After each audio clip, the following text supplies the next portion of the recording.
Hello, my name's Graham Frost. I'm a professional speaker based in South Birmingham, and I'm speaking today about mental health, which is something that don't think I've really spoken about before publicly. I grew up in a fundamentalist Christian cult, and that's not probably the best thing for your mental health, really. And I probably struggled in some ways with my mental health for quite a lot of my life, if I'm honest. And I come from a family where there were struggles and are struggles with mental health. So my mother suffered from severe depression for a lot of my childhood. And I can remember getting home from school and my mum would be sitting in an armchair, still in her dressing gown, having obviously not moved all day, and the breakfast things would still be on the table. And so, that was kind of normal for me. Well, not every day, but sometimes my mum would take to her bed for a few days. And, I thought everybody's mum was probably like that.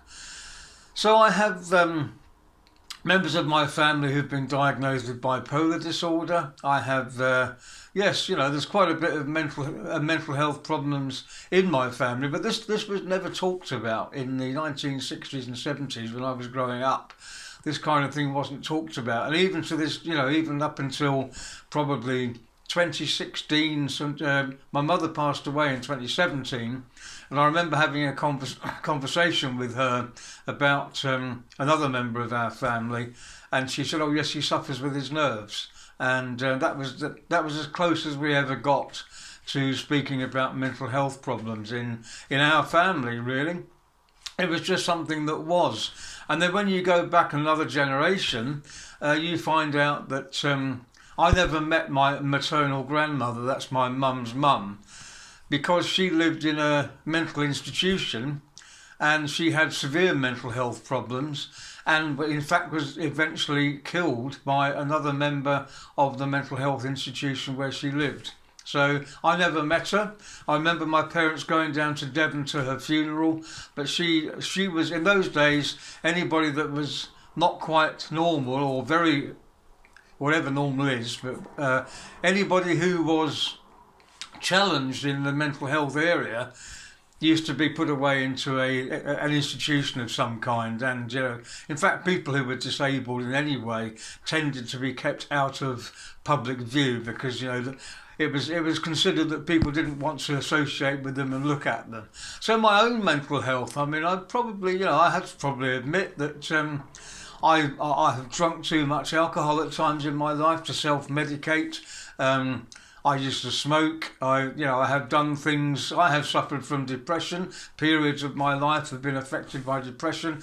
I've always managed to pull myself out of it purely by going outdoors, walking, and getting fresh air into me, and also keep changing my diet, reducing the amount of alcohol that I drink. And one of the things that I did back in the 1990s was that I decided to take some counselling sessions, and I had 2 years of counselling in the 1990s, and I strongly advise anybody who is not happy with some aspect of their life, because we all have things that we wish hadn't happened to us, or we all have thoughts that we would like to go away. I would strongly advise anybody who is struggling with mental health, with whatever age you are. It's much more acceptable these days to speak about these things. Please talk to somebody. Find some counselling. Even talk to your friends. Talk. I have friends in my life. I have a partner now who I would be very happy to talk to about my mental health. And that wasn't the case when I was growing up.